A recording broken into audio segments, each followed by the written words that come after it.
Chapter 7. Prophet. Exterior, unknown. The sulfuric air chokes him as embers blanket the surroundings like a gentle snowfall. Every building and skyscraper emits a crimson glow cast by the lakes of lava that flow around every corner. Distant howlings breed terrifying ambience as tailed silhouettes glide across a red sky. Dan. A disembodied male voice calls as Dan's head whips every which way. Seriously, who's calling me?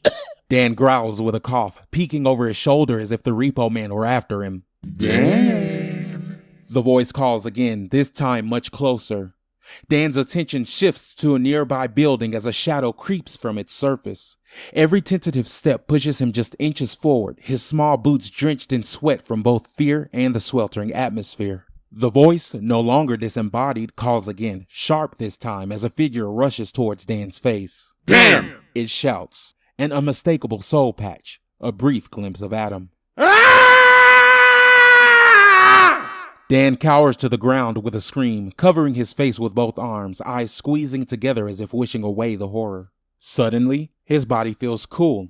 He slowly lowers his arms, opening his eyes to a void of nothing, darkness almost as if he were blind, all except a bright light that shimmers above him with the sound of mystical chimes. I'm getting angry, Dan announces as he rises to his feet, gawking at the light. Someone is really messing with me. An angelic figure fades into view within the light, spreading its arms like a mother's embrace. Daniel. It softly speaks, its feminine figure coming clearer into view. It's Dan, Cupcake. Are you doing all this? Dan suggests. Take me home.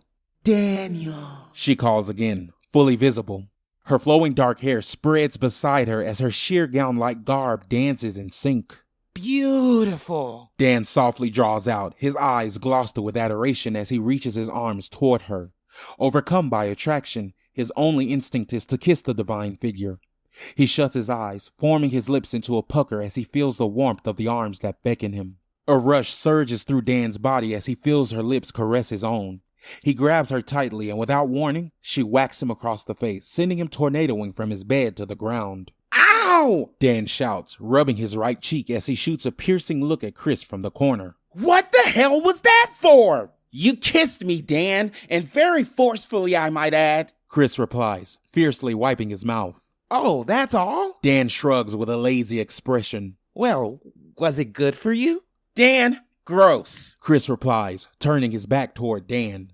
Dan hops to his feet, insulted that his kiss could be called gross. Hey, tons of people want the chance to taste these smoochers, he continues, tracing his lips in the air. So just cross it off your bucket list and forget about it. Besides, what were you doing so close to me anyway? Chris's head turns away from Dan, his face flushed with embarrassment as he looks toward the ceiling.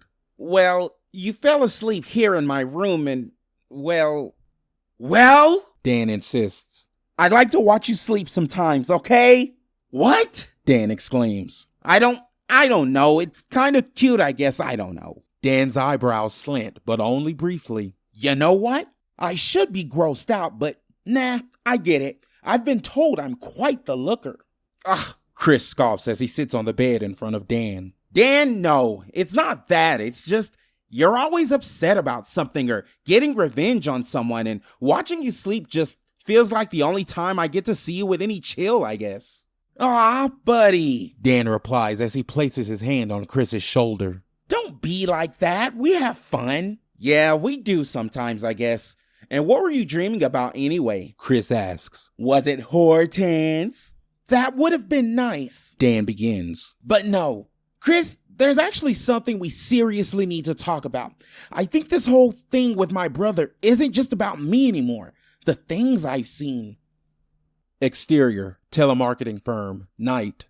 Adam swoops in atop the roof of the building, itching to tell the boss about recent events with Dan. He opens the rooftop door and descends to the boss's floor. It's 11:30, the time she'd always be filing away at her desk like clockwork. Never has she not. Hey, I'm back, Adam shouts as he approaches the double doors to her office, assured that she's within earshot. I provoked Daniel and he's pretty pissed, he continues, opening the doors. You should have seen his face when I transform. Oh? He stares at an empty desk, curious as to why she's not present. He glances at the large wall painting that connects the human world to the demon realm, but its shapes are unchanged, signifying that she couldn't be down there. Yo! He calls. No answer. Adam walks around the telemarketing floor just outside her office. I'm here about your car's extended warranty. He jokes. He reaches into his pocket, realizing he left his phone at home. Of course I did, he thinks, shaking his head in self-disappointment. He flies out of the rooftop door, heading to the primary warehouse where the operations for the telemarketing firm are conducted in secret. The clouds part as he speeds through the dark of night, a scarlet trail fleeting behind him. It would take the boss a few minutes to travel a similar distance, but Adam arrives at the warehouse around 10 minutes later. He notices the broken skylight as he passes by, descending to the ground through its opening as glass crunches beneath his feet. What's all this? He thinks to himself, moonlight bouncing off the metal lid of a mason jar. Adam grabs the lid, jagged glass still hanging from its underside. A touch of the glass sees Adam jolting back, tossing the lid before grabbing his singed finger. Holy water, he thinks, brows furrowed in contempt. Without hesitation, Adam conjures a ball of fire large enough to torch the entire place before fleeing through the opening from which he entered. The warehouse having been compromised, it could no longer serve as a cover for their operations. Interior, Chris and Elise's home, midnight.